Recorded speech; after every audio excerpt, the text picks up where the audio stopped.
Hello guys, welcome to Hindu law lecture 2। अभी मैंने Hindu law lecture का पार्ट 1 रिलीज किया था। मैं आज पार्ट 2 रिलीज कर रही हूँ। तो सबसे पहले हम इसमें पढ़ते हैं सेक्शन 2। सेक्शन 1 तो क्लॉज होता है कि एक्ट कहाँ पे अप्लाई करता है। सेक्शन 2 पढ़ते हैं एक्ट किन लोगों पर अप्लाई करता है।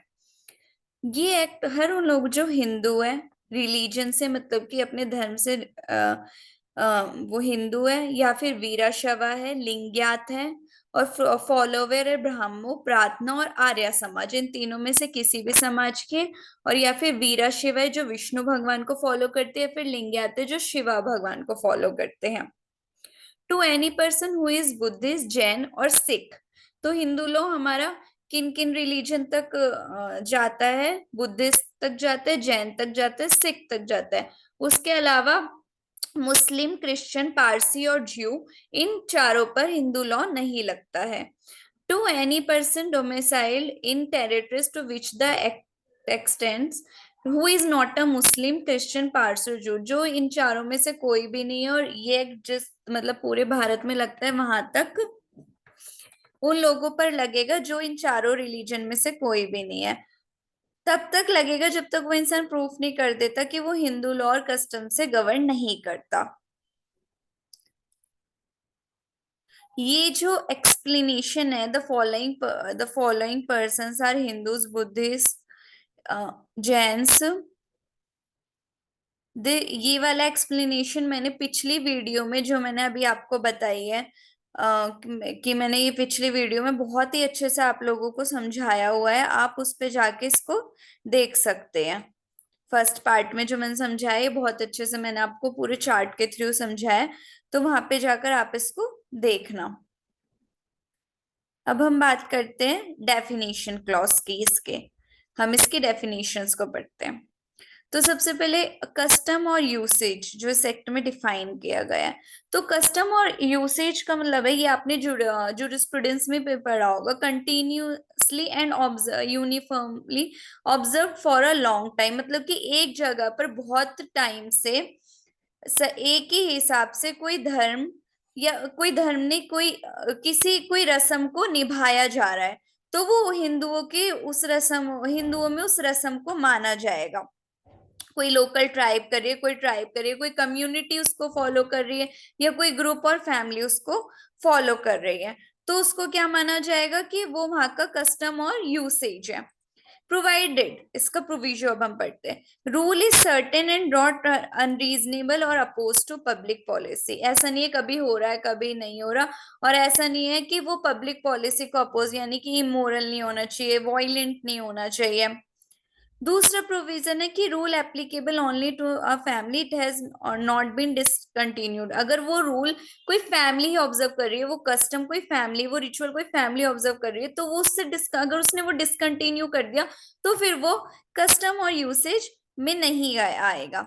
अब इसमें डिस्ट्रिक्ट कोर्ट है। डिस्ट्रिक्ट कोर्ट क्या होते हैं? डिस्ट्रिक्ट कोर्ट होते हैं कोई भी सिटी सिविल कोर्ट या फिर कोई भी कोर्ट जो प्रिंसिपल, जैसे हम प्रिंसिपल बेंच किसी कोर्ट के कहीं बैठा देते तो in any other area of principal civil court of original jurisdiction, या फिर कोई भी कोर्ट जो स्टेट गवर्नमेंट डिक्लेयर कर देती है by notification in the official gazette कि इस कोर्ट के पास जुरिस्डिक्शन है हिंदू लॉ के मैटर से डील करने का, in respect of the matter deal with in this act. ठीक है, अब हम इसमें कॉन्सेप्ट पढ़ते हैं।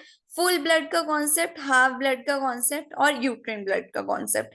ये मैंने बहुत ही अच्छे से यहाँ पे चार्ट में बना दिया है। तो फुल ब्लड में क्या होता है? Common ancestor. ये एंसेस्टर यहाँ पे टर्म यूज की गई है फादर के लिए और एंसेस्टर्स यूज की गई है मदर के लिए। ये यहाँ पे एक्सप्लेनेशन में लिखा हुआ है। तो फुल ब्लड में common ancestor, father same, same wife, तो वो बच्चा जो पैदा होगा उसे फुल ब्लड कहा जाएगा।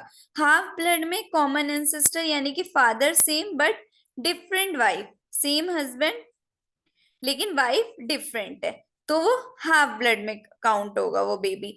और यूट्रिन ब्लड में कॉमन एंसेस्टर्स यानी कि मदर सेम है लेकिन हस्बैंड डिफरेंट है, तो उन बच्चों ने क्या किया?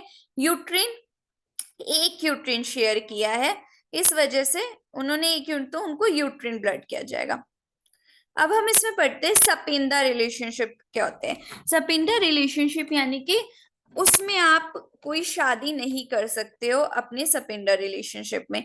तो ये मदर की साइड से 3 डिग्रीज काउंट होती है, यानी कि 3 जनरेशंस तक काउंट होती है। देखो 1 2 3, यानी कि मदर को लेकर ये 3 ऐसे काउंट होती है। और फादर की साइड से 5 जनरेशन तक ये काउंट होती है, 5 डिग्रीज तक। यानी कि फादर का जो रिलेशन है सपिंदा का, वो 5 जनरेशन, और मदर का 3 जनरेशन तक चलेगा। इसमें कोई भी शादी नहीं कर सकता। फादर जैसे ग्रैंडफादर, फिर father's father, father's father, father, इस तरीके से इनके बच्चों से, इनसे कोई भी शादी नहीं कर सकता। सपिंडा रिलेशनशिप में एक्सेप्शन है साउथ इंडियन मैरिज, क्योंकि साउथ इंडियन में सपिंडा रिलेशनशिप में शादी हो जाती है बहुत सारे कस्टम और यूसेज के तहत। तो वहां ये सपिंडा रिलेशनशिप की एक्सेप्शन है। अब हम कहेंगे दो पर्सन एक दूसरे के सपिंडास कब होंगे, if one is lineal ascendant of the other with in the limited of सपिंडा relationship. यानी कि लाइनियल असेंडेंट मतलब इस डिग्री में, अगर यहां से कोई इसमें, मतलब कि यहां से कोई इनकी उनसे फैमिली से शादी करना चाहता है तो वो नहीं होगा। यहां से कोई इनकी से करना चाहता है वो नहीं होगा, क्योंकि ये एक ही लाइन में आ रहे हैं और एक दूसरे के असेंडेंट है with in the सपिंडा relationship with. तो फादर से तो 5 डिग्री। ऐसे ही मदर को यहाँ से यहाँ शादी करना चाहता है, या यहाँ से यहाँ कहीं भी इस डिग्रीज में कहीं भी शादी करना चाहता है, तो वो नहीं होगी। If they have a common lineal ऐसे who is within the limits, ये सारे सपिंडस के ये कि कोई इधर से इनका बच्चा या फिर इनका बच्चा जिनका कॉमन सपिंडा है यहाँ पे, तो फिर यहाँ पे, और मतलब कि इनका दोनों का किसी का एक कॉमन सपिंडा, ऐसा कई बार हो जाता तो फिर भी वो शादी नहीं कर सकते। अब हम पढ़ते हैं degrees of prohibited relationship. Prohibited relationship मतलब कि हम कहाँ, प्रोहिबिटेड रिलेशनशिप मतलब कि हम जहाँ पे शादी नहीं कर सकते। तो दो पर्सन एक दूसरे के प्रोहिबिटेड रिलेशनशिप में जब कह जाएंगे one is lineal ascendant of the other, जैसे कि मैंने आपको बताया, ये इससे शादी नहीं कर सकते, ये इससे भी नहीं कर सकते, जितना सपिंदा के उसमें आ रहा है ये उससे शादी नहीं कर सकते। इफ वन वॉज द, इसका मतलब है कि कोई भी अपनी डॉटर इन लॉ से शादी नहीं कर सकता, क्योंकि वो उनके डिसेंडेंट में, ये ना लाइनियल असेंडेंट और descendant, if one was the wife of और husband of a lineal ascendant और descendant of the other, one cannot marry their daughter in law descendant and their grandmother lineal ascendant. Same in the case of male, one cannot marry their son in law and grandfather. कोई अपनी sister in law, भाभी, चाची, mother, मामी से शादी नहीं कर सकता। इसमें ये सारी डिग्रीज कवर होती है। थर्ड क्लास में one was the wife of the brothers और द फादर्स। ये मैंने ये बहुत ही ऐसे कॉम्प्लिकेटेड उसमें लिखा हुआ है, इसलिए मैंने आपके लिए बहुत ही मतलब इसको सुलझा हुआ लिखा है। तो वाइफ ऑफ ब्रदर भाभी, वाइफ ऑफ फादर्स ब्रदर चाची, वाइफ ऑफ मदर्स ब्रदर्स मामी, wife of father's father's brother दादी, wife of mother's father brother नानी, wife of father's mother's brother दादी, wife of mother's mother's brother नानी। अगर कोई आपस में भाई बहन है, चाचा और भतीजी, बुआ भतीजी, बच्चे हैं और उनके आपस में भाई बहन के बच्चे, जैसे चाचा ताऊ के बच्चे, मौसी के बच्चे, ये दोनों आपस में शादी नहीं कर सकते। कजन्स ब्रदर सिस्टर से शादी नहीं कर सकते, बुआ नेफ्यू नीस, इन ये सारी प्रोहिबिटेड आते हैं।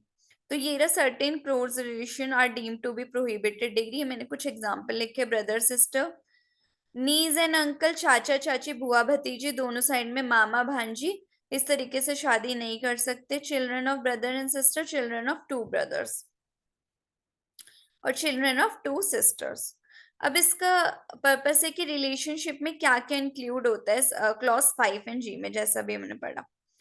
तो इसमें both blood relationship and adoption, कोई अडॉप्टेड बच्चा है तो वो भी इंक्लूड होगा। रिलेशनशिप, ब्लड रिलेशनशिप में फुल ब्लड मैंने आपको बता दिया, same father same mother, half blood same father different mother, uterine blood same mother different. और ब्लड रिलेशनशिप में इलेजिटमेट चाइल्ड भी काउंट होगा और लेजिटमेट भी होगा, दोनों होगा। ये इस तीनों में समझाया गया, जो मैंने आपको यहाँ पे बहुत ही इजी लैंग्वेज में समझाया। अब overriding effect of the act इसमें ये दे रखा है कि इस एक्ट से पहले अगर कोई भी हिंदू का एक्ट वगैरह चल रहा हो तो वो सब सीज हो जाएगा, ये एक्ट चलेगा। अब हम पढ़ते हैं कंडीशंस फॉर हिंदू मैरिज कि दो हिंदुओं के बीच कब शादी हो सकती है। तो दो हिंदुओं के बीच एज पर द सेक्शन 5 जब ही शादी हो सकती है जब ये कंडीशन फुलफिल होती है। तो neither party has a spouse living at the time of marriage, यानी कि किसी भी की पार्टी का, यानी कि अगर वाइफ शादी करे तो उसका हस्बैंड उस टाइम जिंदा नहीं होना चाहिए, हस्बैंड शादी करे तो उसकी वाइफ जिंदा नहीं होनी चाहिए उस टाइम, वरना वो बाईगैमी हो जाती है।